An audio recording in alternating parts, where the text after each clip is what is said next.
俄乌战争打到现在，北约究竟出了几成功力呢？对于这个问题，大兵一直在思索。俄军在战场上的拉胯自然不必大兵多说，但是乌军之所以能够击退俄军、收复失地，那是怎么都绕不开北约的帮助。那么，北约究竟在这场战争中发挥了多大作用？乌克兰又是如何借此反败为胜的？咱们接着往下看。各国军援在统计北约这次战争中出了几成功力之前呢，我们先来盘点一下北约援助乌克兰的武器以及数量。在坦克方面，波兰无疑是这方面的援乌大户。目前该国已经向乌克兰提供了自己全部的232台 T72M1 坦克。这款坦克是当年苏联提供给华约国家的 T72 出口型，在原华约国家中呢有大量装备。再加上这款坦克现在也与乌军使用的炮弹基本通用，因此它也是东欧地区主要提供给乌军的坦克主力。再算上捷克等国家援助的 T72， 目前乌克兰总计已经收到了300辆左右。而除了 T72 之外呢，就是 PT91 型坦克了，它的援助方呢还是波兰。该坦克其实也是相当于波兰 T72 的升级款，相较于 T72。PT91 加装了一套新型的双轴稳定火控系统和一台动力更强的发动机，以及传动系统和新型自动装弹机，其性能远远超过了原版的俄制 T72。目前该型坦克在数量方面未知，但不会少于30辆。除此之外呢，还有斯洛文尼亚提供的30台 M55 坦克，这是 T55 坦克的改进型，换用了 L7 型的105毫米坦克炮和以色列的复合装甲。到了这个月，美国又联合荷兰准备向捷克采购90辆 T72， 然后将其升级后交付给乌克兰。总共算下来呢，北约也就提供了400辆左右的坦克。其次呢，就是步兵战车了。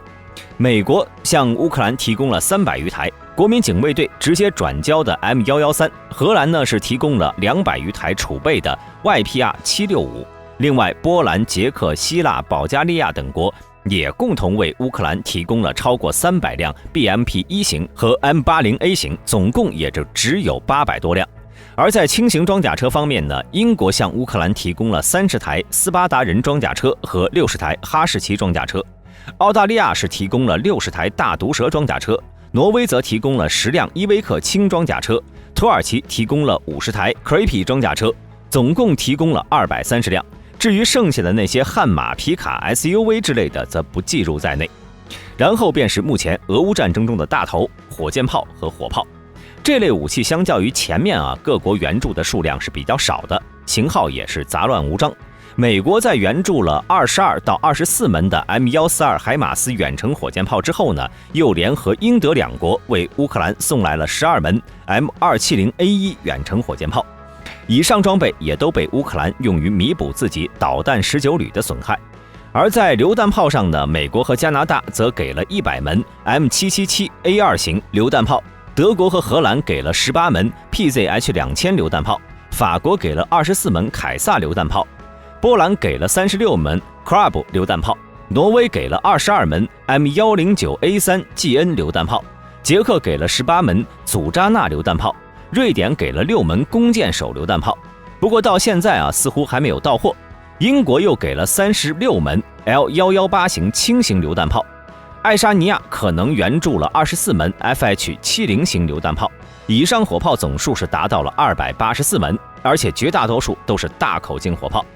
除此之外呢，美国从全世界范围内搜罗的 M46、D20、D30火炮则无法计算，再加上战争初期各国援助的上万件反坦克武器，那么援助这些武器对于北约而言真的很难吗？并不难，中援助的武器装备也大多都是此前的老旧俄制装备。而北约各国真正的大杀器，像什么幻影狂风战机、F16V、F35、F22、宙斯盾导弹防御系统等一众先进武器，那却是一个都没有啊。因此在军事援助方面，大兵认为北约大概只出了1成功力。当然这也是要看国家的。在2021年，美国军费全球第一，开支8010亿美元。现在援助乌克兰的这点钱呢，可以说就是个零头。而英国军费排名第4，开支为684亿美元。这次的援助对于英国而言也属于正常发挥水平。而好兄弟波兰在2021年的军费开支却仅有137亿美元。但是波兰却依旧愿意拿出所有的苏式坦克援助乌克兰，这对于波兰而言已经是很大的手笔了。而像是荷兰这种国家，更是将其国内的重武器都给送光了。因此，大兵才认为，所有北约国家加在一起也就出了1成实力。当然，援乌的大头主要还是要看美国。但是，即便如此多的军援砸下去，美国却依然不是援助乌克兰的第一大国。根据美国《华尔街时报》的报道，从基辅外围战到现在，乌军已经缴获了上千辆俄军遗弃的坦克、装甲车和大炮，其中包括460辆坦克、448辆步兵战车、195辆装甲车、44门多管火箭炮和92门自行榴弹炮。这些武器呢，都被抹去了俄军标志，换上了乌军的十字架标志。其中呢，仅仅在伊久姆库皮扬斯克战役中，乌军就缴获了数百辆俄军的坦克装甲车辆和大量的武器弹药。而且由于双方的武器是同宗同源，乌克兰军工厂也可以对这些武器进行重新维修，并将其交给乌军部队使用。如今在哈尔科夫的乌军第92机械化旅已经装备上了先进的俄制 T90型坦克，许多的乌军摩步旅也借着这个机会升级为机械化步兵旅了。比如乌军的卡尔巴阡部队副参谋长鲁斯兰·安德里科就曾表示，他们在伊久姆得到了超过10辆 T80和5辆 2S5 型152风信子自行榴弹炮，这让他们部队的重火力打击能力得到了极大提升。而对俄罗斯呢，最近也由于前线大量坦克的损失，也使得其不得不重新起风 T62古董坦克。根据俄罗斯武装力量红星电视台的新闻，俄罗斯国家杜马国防委员会委员安德烈·古鲁列夫中将决定重启位于远东基地的 T62坦克，同时位于俄远东赤塔市的第103装甲修理厂也接到了一份来自俄国防部的大合同，专门负责起风和翻新800辆 T62。这家修理厂已经开启3班倒的高强度生产模式来完成这一大订单。看来还是斯拉夫兄弟懂军援啊，宁愿自己用老旧的 T62， 也要让乌克兰兄弟用上 T72和 T90。好了，扯得有点远了，咱们再说回北约。对于乌克兰的援助，北约当然也不仅限于军援，大兵认为其中最重要的还是战场情报。美国国防部长早在今年4月份的时候就表示，我们正在为乌克兰军队提供在顿巴斯开展行动的情报。另外还有一名五角大楼高级情报官员透露，向乌克兰提供的情报近乎是实时的。目前北约在乌克兰周边的情报收集活动主要是依靠多个型号的间谍飞机。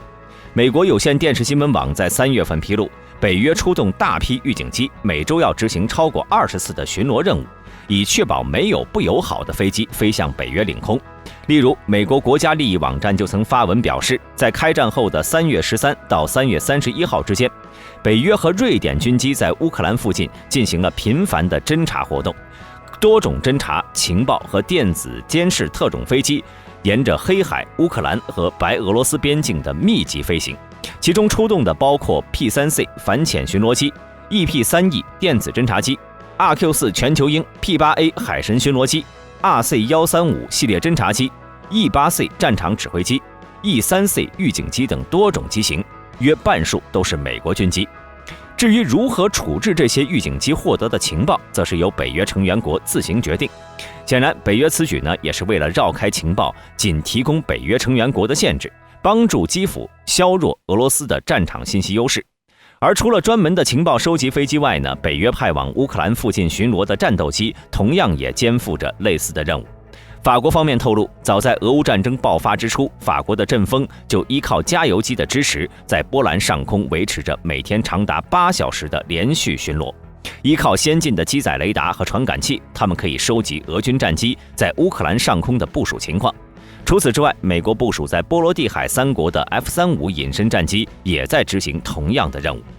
而这些空中侦察力量也对乌军的作战发挥了重要作用。他们可以提供无法取代的持续检测能力。虽然卫星图像已经掌握在俄军的集结规模，但是其时效性仍然无法与这些空中侦察情报相提并论。而说到卫星啊，就不得不提一下如今俄乌战场上的太空之眼。在这场俄乌战争中呢，除了北约的军用侦察卫星为乌军提供情报之外，还有大量的商业卫星也在其中。美国防务新闻在4月7号称，西方商业卫星公司的太空影像、遥感和通信卫星正在以此前从未有过的热情为乌克兰提供关键的情报支持。美国情报界也迅速借助这些民间力量增加对乌克兰的支持。例如，美国的 Macro 科技公司3月初发布的一系列卫星图像显示，基辅附近的俄军车队超过40英里长，暗示着俄军后勤可能会陷入困境。在北约空天一体的情报侦察体系支持下，乌军对战场情况的了解要比俄军更胜一筹。而且对于这场俄乌战争，北约或许早有准备。自从2014年乌克兰重新组建军队以来，北约就开始深度介入乌军的指挥管理体系。很多乌军作战部队甚至能直接获得北约的情报支持。例如，俄军在乌东地区缴获的乌军指挥中心设备显示，后者配备的电脑可以与北约的 E3 预警机联网。当然，北约在提供情报的同时也通过乌克兰获得了大量一手的俄军真实信息。美国动力网站称，乌军在战场上缴获了多部俄军新锐雷达和电子战车辆，北约也得以一窥俄军最核心的机密信息。而这次的俄乌战争也再度证明，现代战场上掌握信息化优势，远比对手的一种或者几种先进武器能起到更大的作用。因此，大兵认为，在情报这方面，北约还是下了十足的功夫的。军事上的援助已经如此，在经济上的制裁，北约也差不多是用上了10成功力。目前，欧盟对俄罗斯制裁已经到了第8轮，从2014到2022年3月18号的8年时间里，俄罗斯遭到了7116项制裁，超过了伊朗，成为世界上被制裁最多的国家。自今年2月22号以来，针对俄罗斯的制裁激增，仅2月22号到3月18号期间，针对俄罗斯的制裁就达到4362项，远超过之前8年的总和。而如此众多的制裁也对俄罗斯的经济发展造成了重大打击。事实上，随着时间的推移，俄罗斯的不少企业外债动态已经出现了恶化的现象。在制裁最初的几个月里，俄罗斯国内主要银行的外债就出现了不同程度的增加。大家都知道，俄罗斯本身的经济在历史上发展的就不顺利，整体经济也是在新世纪后才开始逐步有了好转，